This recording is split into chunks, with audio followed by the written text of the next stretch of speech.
It's Brian Preston, the money guy.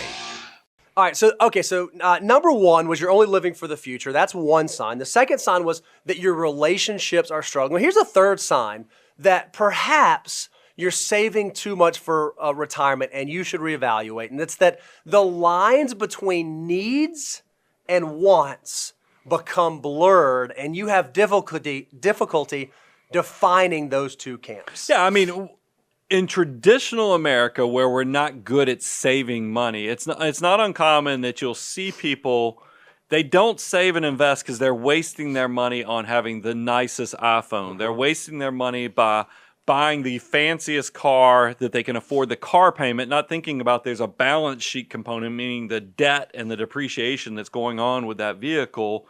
I get that, but what we're talking about here is that there's some individuals that get so excited about saving and investing the money that it's not that they're taking and going and consuming the resources.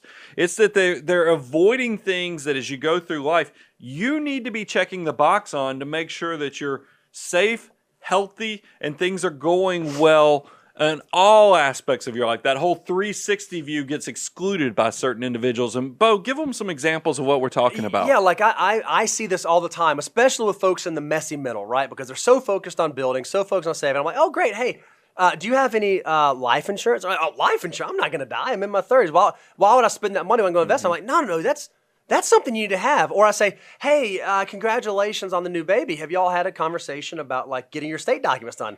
And estate documents, that's for like my grandparents. I'm like, no, that's for you. And they're like, well, how much does it cost? I'm like, well, it's going to cost a couple hundred, maybe a couple $1,000s, depending on your circumstance. And I'm like, oh, no way. Why would I ever? And I'm like, guys, just because it costs money and there's not an immediate ROI on those dollars, it's something that you absolutely must do. But I see people that get so tight and so focused, they can't pull back from that, and they can't not do those things that they absolutely should be doing. They don't recognize that those types of things, life insurance or estate documents, those are no longer like wants, discretionary decisions. I would argue that for the sake of your family, those have now moved into the need category. Those are things that you should have in place to make sure that you protect your loved ones.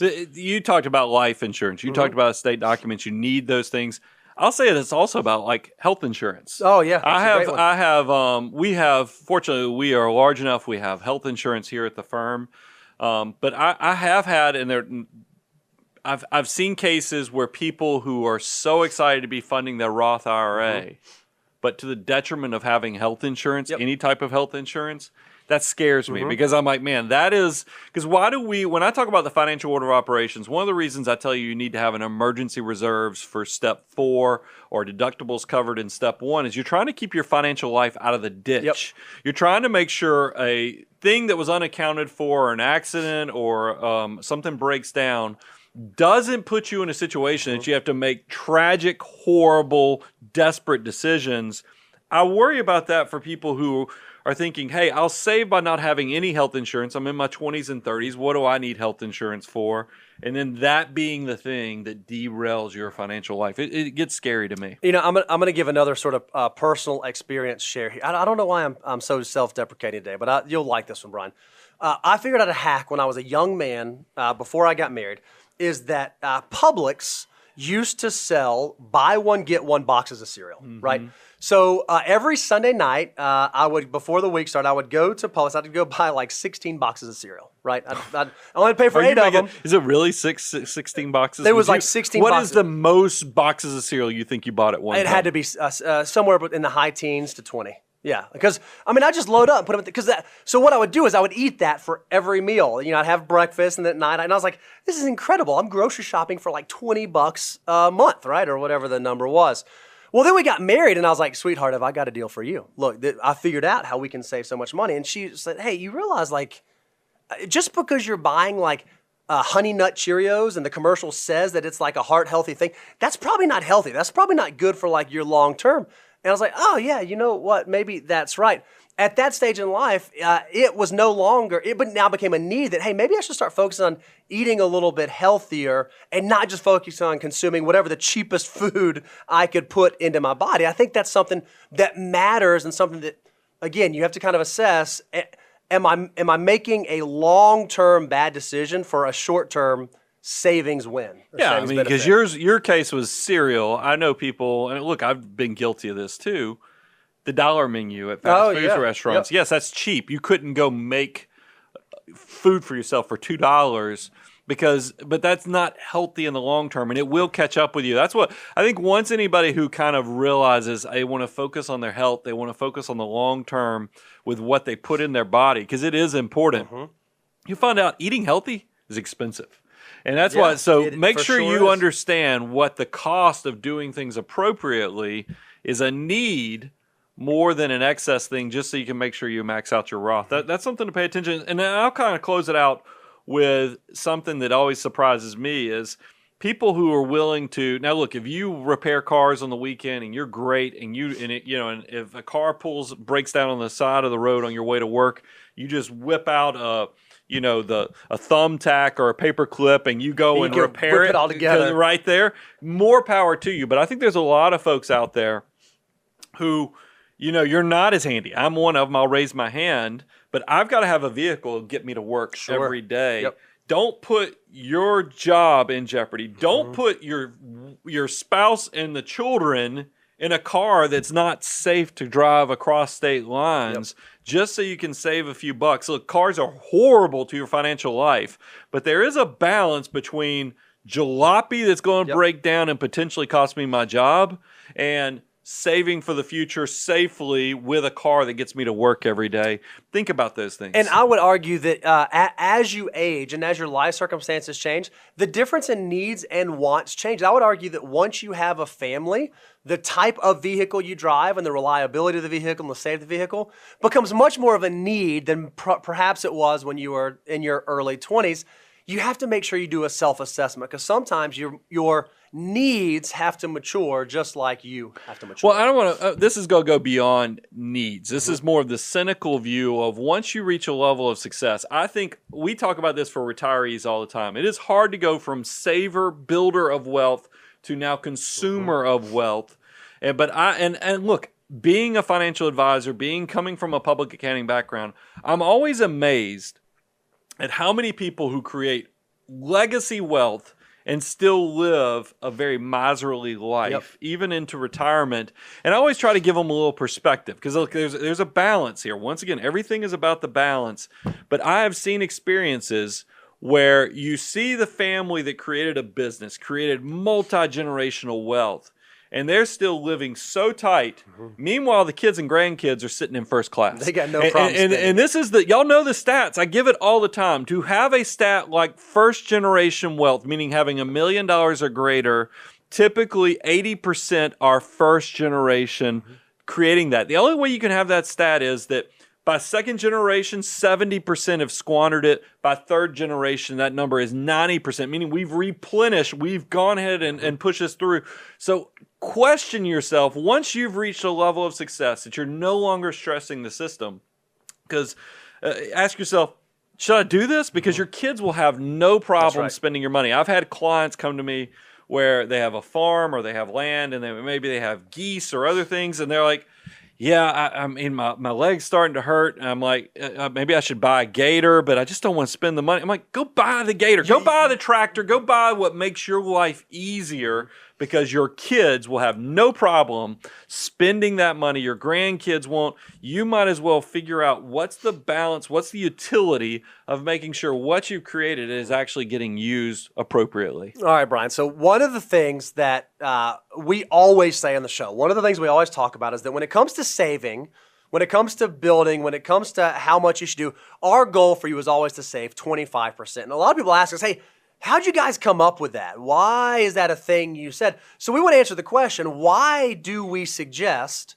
you should save 25%? And if you do that, what does that end up looking like for you later in life? Well, I mean, and look, this comes from several different things, but we're going to actually show you the receipts, give you the math in a minute. But if you remember forever, I mean, if you go read books like The Wealthy Barber and so forth, they'll talk about, hey, if you can save 10%, you're going to be all right. Just make sure you save for 10%. But realize a lot of these books that were written in the 80s, 90s, that book was specifically written in the 90s.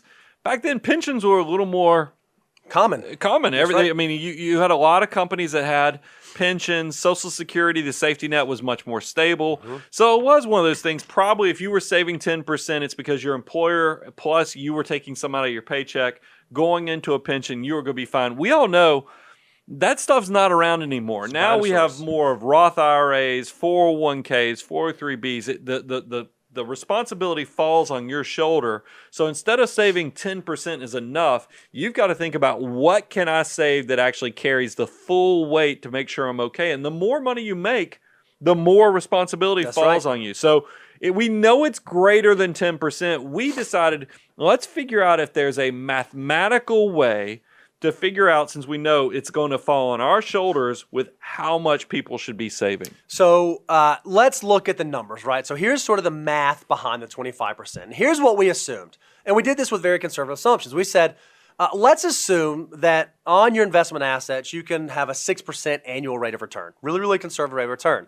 And let's assume that wherever you are, your wages will increase from where they are today about 1.5% per year.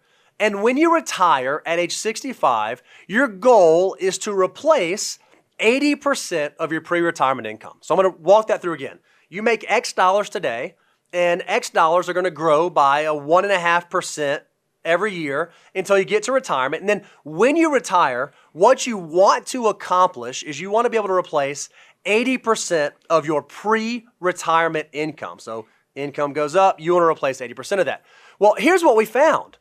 If you're someone who starts saving at 20, and that is your goal for an 80% income replacement by 65, you actually only have to save 12%. Yep. You only have to save 12% to get there. However, if you will take our advice, if you will become a financial mutant early on, and you can save 25% starting at age 20, by the time you get to 65, when you retire, you can actually count on, assuming a 4% withdrawal rate, 167% of your pre-retirement income. You can retire and get a pay raise. Yeah. Now, what most often happens is most folks don't do that. What this means is that if you can figure it out at 20, odds are you won't have to work all the way until 65. You're going to have some option sooner.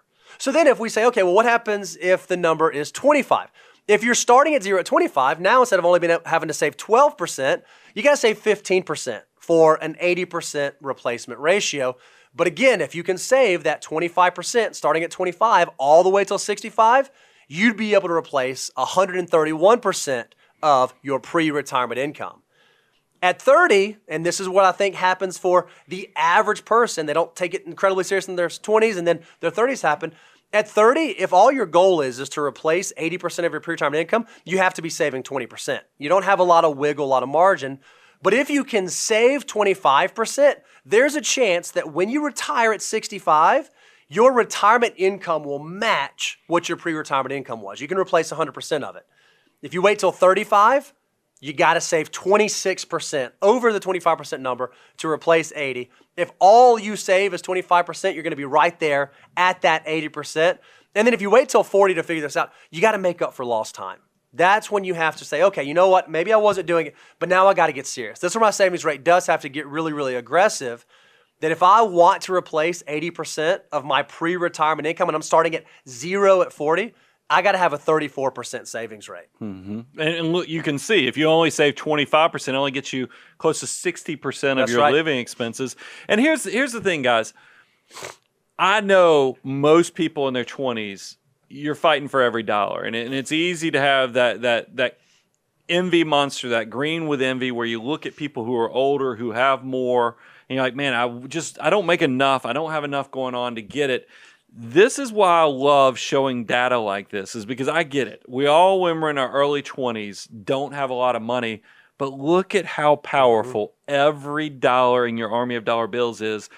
It's okay if you're saving 15% while you're in your 20s. It's going to work out. But if you can somehow start, maybe when you come out of college at 22, 23 years of age, maybe you start at 10%. Mm-hmm. But then, every time you get a pay raise, you're putting at least half of that pay raise towards the future, with the goal that by the time you leave the decade of your 20s, you're in that 25% of gross income. Guys, it's going to be incredible. And here's so that just shows the opportunity and how powerful each dollar is. But I'll go a step further. by looking at this chart and looking at the data that Bo just rolled out, you're good in your 30s. I mean, this is one of those things, even if you goofed off in your 20s and you just had the realization, you just found the Money Guy show in your 30s, it still works. Yep. You can do this by saving and still having a great retirement. 40s doesn't mean it's in no man's land or anymore. It just means you're going to have to get to work. You're going to have to pull up the socks a little bit higher and know that this is going to be harder, but you can do it. All this is very important to keep motivated, understand the why, and then create a balance, a plan that actually reflects your life. Now, you have to find the balance, right? So a lot of folks may be looking and say, oh, great, I can do 25%. I'm just going to wait till I'm 35. I'm just from 20 to 35, I'm going to spend like a banshee, and then I'll get serious about it because I've still got enough time to make it up. Well, none of us know what life is going to throw at us. Yeah. We don't know how life circumstances are going to change, how our job is going to change, what the economy is going to do. So if you can figure this out early, what you're really doing is you're providing your future self with options. But, and the point of this whole show is, you have to find that balance. You don't want to be saving everything in your 20s and not living it all and enjoying the present. You don't want to be so tight and so miserly that you find that your relationships are struggling and the people you care about become less important than that future goal or that financial thing you're trying to achieve you care about. And you don't want to miss track of, okay, am I really covering all of my needs? Or am I misappropriating and thinking that something I actually need is a want and I'm not doing it because I'm so focused on saving? A true financial mutant understands where that Goldilocks middle ground is. Yeah, and that's what I do want to make sure we don't lose the point that maybe you just goof off until your 30s. That's not success That's either. not it. I That's want not you it. saving even in your 20s, because if you get ahead of the game, what it does is it creates that margin when you're buying the first house. So, it gives you mentioned it. It gives you flexibility. It gives you margin. It also, now I think a lot of you are probably watching this, you're financial mutants, and you're like, I think I'm going to be in a really good place. What does this mean for me? Because I'm kind of self-reflecting after watching this show. Maybe you do get time. That's what financial independence is supposed to allow you to have options. And one of the most valuable resources in the world, you can't buy it, is time. So if you are ahead of the curve, maybe you can retire sooner. Maybe you love doing what you're doing. You don't want to retire sooner. Maybe that allows you to start thinking about legacy goals, charitable giving, paying for kids, grandchildren's education. There's all kind of things you can do with that margin. I'm just going to echo Bo and say, create a plan, and it's going to be custom. You're going to need, if you've reached that level of success where you're wondering, have I saved too much? Am I on track? Have I saved too little? This is when it probably does make sense to bring in a co-pilot. If you are so successful that you're second guessing, how do you manage this money? Or do I have too much? Do I have too little? That's when we love the abundance cycle, because I give you tons of free advice. We load you up so you can learn, apply, grow. But there is a moment, a crossroads, where we're hoping that you're so successful that you do need a co-pilot. You need that personal CFO interaction that we can do as fee-only financial advisors. And look, guys, we love that we get to do this. And Brian and I have been talking a lot about this lately. And I don't know why this has been on our minds, but we've decided we just want to change the whole financial world. Yep. We want to make sure that we are adding as much value to your lives as we possibly can. So if you've not had a chance to go out to the website, moneyguy.com, go check out our resource page. We have tons of free resources out there available for you now, and we have a lot in the works. We've got some exciting stuff that we're working on that we hope will be of value for you. If you are on any sort of social media, whether it's TikTok or Facebook or Instagram or Twitter, make sure you go follow us there, because we're trying to put nuggets of useful and valuable information out there. Because at the end of the day, what we ultimately want to do here is make sure that we are adding value to your financial lives. Because if we can get enough people to make better financial decisions, to start at home, it will be amazing the impact that can have. And we're going to be right here with you on that journey. Thank you so much for letting us be on this journey with you. I'm your host, Brian Preston, Mr. Bo Hansen. Money Guy team, out.